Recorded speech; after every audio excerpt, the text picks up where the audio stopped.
గుండు తేలుతుందా? మునిగిపోతుంది. అంత సంతోషంగా పూజ చేసేవాడు మళ్ళీ పుడతాడా? ఇక పుట్టడు. ఎందుకంత సంతోషంగా చేయగలిగాడు అంటే ఆయన పూజ చేయడానికి ఆవిడితో ఆయనకి అనుబంధం ఉంది. ఎందుకుంది? ఆయన నామాలకి అర్థం గౌణములు, గుణములు తెలుసుకున్నాడు. తనకి భగవతికి ఉన్న అనుబంధం అర్థమైంది.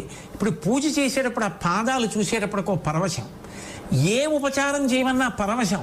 అప్పుడు ఆ పరవశంలో ఆయన్ని చేయమంటే, గబగబా పూజ చేయమంటే ఆయన ఏం చేస్తాడు? ఆయన చేయలేడు. అసహ్యం వేస్తుంది. బుద్ధుందా లేదా ఏమిటి? ఎందుకు అది అంత గడగడగడగడ ఏం చేయమంటావు పూజ అని అడుగుతాడు. అది ఆయనకి పూజ కాదు. కానీ కొంతమందికి పూజ అవ్వచ్చు, వాళ్ళు ఎదుగుతారు ఎప్పుడో అప్పుడు. కాబట్టి అది ఏం చేస్తుంది అంటే మనసు బాగా తీవ్రంగా లోపలికి వెళ్ళేటట్టు చేస్తుంది. ఎందుకని? అనుబంధం బాగా స్మరింపబడింది. భగవతికి నీకు ఉన్న అనుబంధం